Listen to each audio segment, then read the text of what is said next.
मोदी से बड़का झूठा, बड़का धोखेबाज, बड़का धूर्त, बड़का दोस्त हमने लाइफ में धरती पर आदमी नहीं देखा। हम नीतीश जी के बारे में तो कुछ कहना बेकार। बड़ी आजादी की लड़ाई लड़ने की जरूरत है, पूर्वी पश्चिमी दोनों। एक बड़ी क्रांति की जरूरत है और मोतिहारी बेतिया इस इलाके को जो अपराध का, माफियाओं का, तस्करों का और नेताओं का चारागाह बन गया है नेपाल बॉर्डर, और ये बेतिया महाराज की पूरी जमीन, इनको, इन गुंडों से, इन मवाली माफियाओं से और व्यवसायियों को इनकी गोली से बचाने की अभी तक शासन प्रशासन चुप है। हर सिद्धि में पत्रकार, कटुआ में दोनों भाई मारे गए, रंजय पासवान की घटना, अभी तक कोई कार्रवाई इन चीजों पर नहीं हुई। जामिया वर्ल्ड, इंसाफ की आवाज। देखिए, मोतिहारी के पूरे प्रशासन का 3 काम बच गया है और नेताओं का। पहला, बेतिया महाराज की सारी जमीन और चीनी मिल की सारी जमीन, इस पर इन माफियाओं की, इन नेताओं की और पदाधिकारी की गिद्ध दृष्टि है। इन लोगों का एकमात्र 2-3 टारगेट है, जिसमें एक जमीन, झील पर हर साल करोड़ों करोड़ रुपए का गमन, बॉर्डर के तस्करों का, माफियाओं के नेक्सस को जनता के सामने, कोर्ट के सामने लाना पड़ेगा और एक बड़ी व्यापक लड़ाई की जरूरत है। और मैं समझता हूं एक बड़ी आज़ादी इस इलाके को चाहिए, इन माफियाओं से, तस्करों से, इन नेताओं से, और इनकी पूरी संपत्ति की जांच कर संपत्ति सीज करे। सारी घटनाओं में यहाँ के जनप्रतिनिधि की भूमिका सबसे ऊपर। ट्रक मंगवाना, इसके अलावे यहाँ के नेताओं का, चाहे वो एमएलए हो 12, एमपी हो, इनकी सारी संपत्ति की जांच हम, जब पहली बार ये नॉमिनेशन इन लोगों ने दिया था और अब जब एमएलए का अंतिम नॉमिनेशन हुआ है, तो इन लोगों के इकोनॉमी कितनी बढ़ी है इसकी पूरी जांच ईडी, सीडी, सीबीआई से सरकार करा, तो पता चल जाएगा कि मोतिहारी में हत्या का कारण क्या है।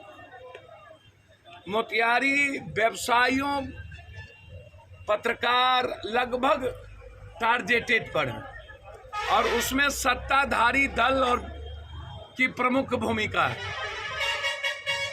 आप याद कीजिए, नीतीश जी और नरेंद्र मोदी जी या कोई बड़ा नेता जब मोतिहारी आता है तो दूसरे बार चीनी मिल खुलवा के उसी चीनी का चाय पीना चाहता है।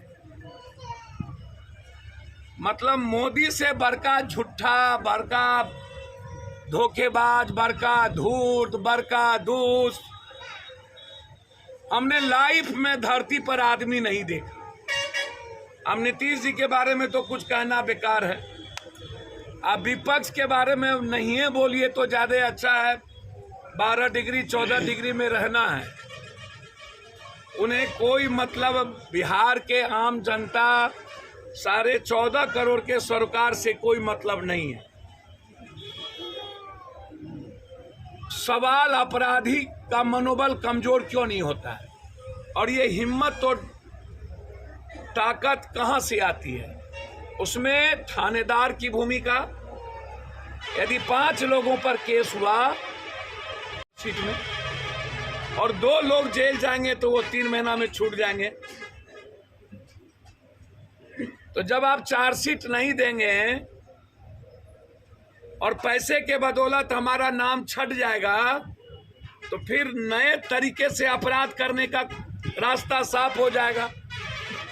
दूसरा, लगभग बेरोजगारी के चलते एसमैक्स, फॉरेक्स, ड्रग्स, व्हाइटनर, इंसुलेशन, ये 80% यूथ के हाथ में जा चुका है।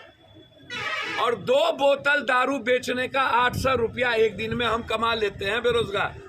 और सप्ताह में यदि 2 दिन बेच दिए तो 1600 रुपया। 4 सप्ताह को जोड़ दीजिए।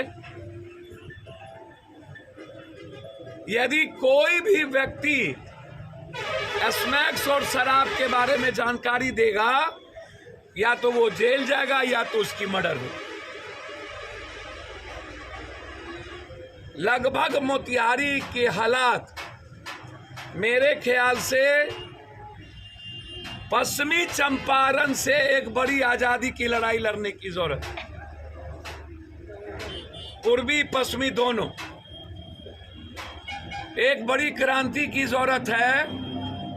और मोतिहारी बेतिया इस इलाके को जो अपराध का, माफियाओं का, तस्करों का और नेताओं का चारागाह बन गया है नेपाल बॉर्डर, और ये बेतिया महाराज की पूरी जमीन,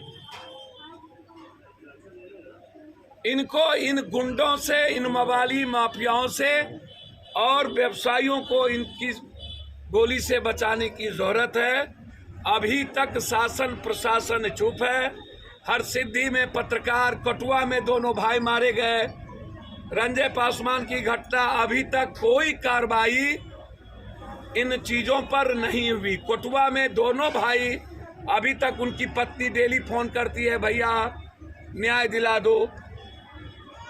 रंजय पासवान में कहता है न्याय दिला दो।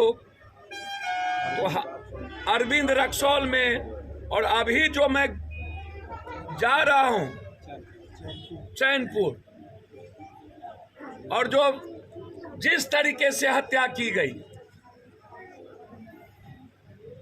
तो लड़ाई छोटी नहीं है। हमें बड़े लेवल पर लड़ाई लड़नी होगी।